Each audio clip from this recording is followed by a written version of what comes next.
মানে হচ্ছে আত্মসমর্পণ করা, সারেন্ডার করা। ইসলাম মানে সারেন্ডার করা কার সামনে? আল্লাহর ইচ্ছার সামনে, আল্লাহর আদেশের সামনে, আল্লাহর আইনের সামনে আত্মসমর্পণের সারেন্ডারের নামই হচ্ছে ইসলাম। চিল্লায় বলেন ঠিক কিনা?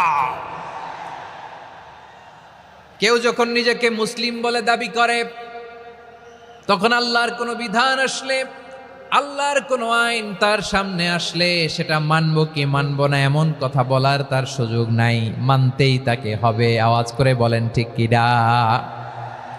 এই আয়াতের পরেই আল্লাহ বলছেন, ওয়ামা কানা লি মুমিনিন ওয়ালা মুমিনাতিন ইযা কাদাল্লাহু ওয়া রাসূলুহু আমরান আন ইয়াকুনা লাহুমুল খিয়ারাতু মিন আমরিহিম। আল্লাহর পক্ষ থেকে কোনো বিশ্বাসী নারী পুরুষের সামনে যখন কোনো বিধান আসে, কোনো আইন আসে, তখন সে আইন সে মানবে না এমন কোনো অপশন তার নাই। মানলেও হবে, না মানলেও হবে, এমন কোনো অপশন আছে নাকি বলেন? এমন কোনো অপশন নাই। আল্লাহর আদেশ আসার সাথে সাথেই সেটার সামনে আমরা সারেন্ডার। ঠিক কিনা বলেন?